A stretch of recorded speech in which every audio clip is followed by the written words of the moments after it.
Most beginners focus on flashy effects and ignore the small editing skills that actually make a difference. In this video, I'll show you 5 simple beginner tricks to make better videos in DaVinci Resolve.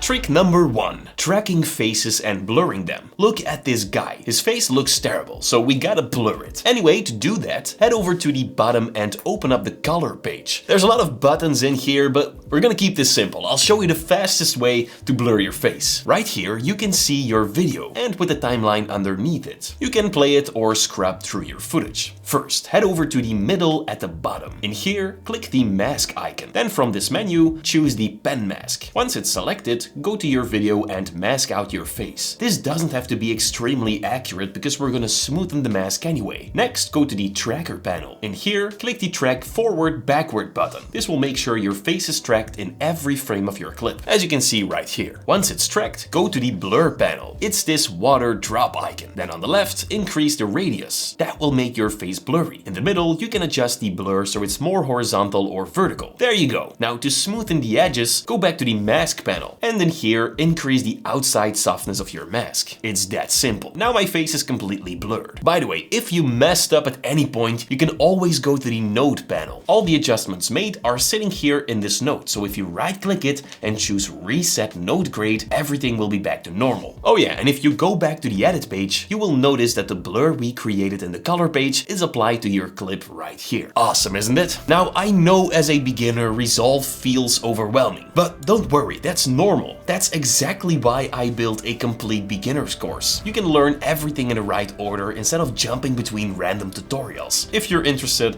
I'll leave a link down below. Time for trick number 2. Changing the color of an object, in our case, this beautiful dress. To do that, head over to the color page again. In here, go to the curves tab. Then in the curve type selector, choose the hue versus hue curve. In this curve, you can change the color of anything in your video. If we don't make a selection and simply drag this line up or down, the colors in the entire video will change. So let's undo that. Instead, select the color you want to change, in our case, the red dress, and now you can see 3 points. To change the color, select the middle point and turn it up or down. That will change the color. If you overdo this, the colors will clip. That's because color adjustments are very powerful. Small and subtle changes will look the most professional here. You can adjust the range of the color selection to tweak it a little. There you go. Now you have a beautiful pink dress. Trick number 3. Creating cool text animations exactly like the ones from this video. First, open up the effects panel on the top left. Then under generators, you can scroll all the way down to Starfield background. You can preview the video by hovering your cursor over it, by the way. Drag it to the timeline. There. And you can drag this as long as you need it to be. Next, head over to the inspector panel. In here, you can completely customize the background to your liking. You can adjust the numbers of stars, or perhaps change the style, the color, and so much more. I like to change the speed of the stars, and you can do that in the animate tab, right here. Alright, now it's time to add some text. To do that, find the titles menu in the effects panel. In here, find a text animation preset that you like. I'll go for the draw on corners preset. Then drag it on top of your Starfield clip. There you go. Let's make it a little longer. Voila!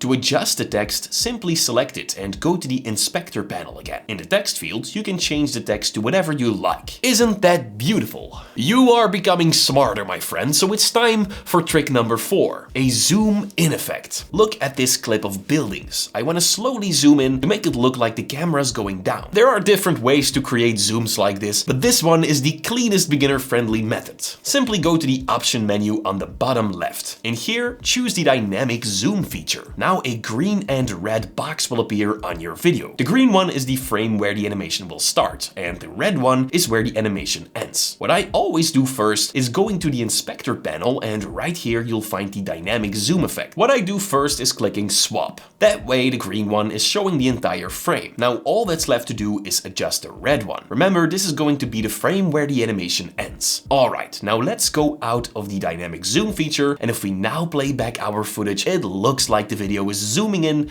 on the rooftops. And that actually looks very good. This means, unfortunately, it's already time for trick number 5. I get this question a lot from beginners, but sometimes adding a transition in between 2 clips doesn't work, and instead you'll get this message. That's because there's no space left for DaVinci Resolve to create the transition. You can easily fix that by making the clips shorter on both sides, then snapping the videos together again. As you can see, now now you'll get this beautiful transition. And this is exactly why understanding how editing actually works is so important. If you want to go deeper into transitions and stop guessing which one to use, click the video right here on your left to continue learning.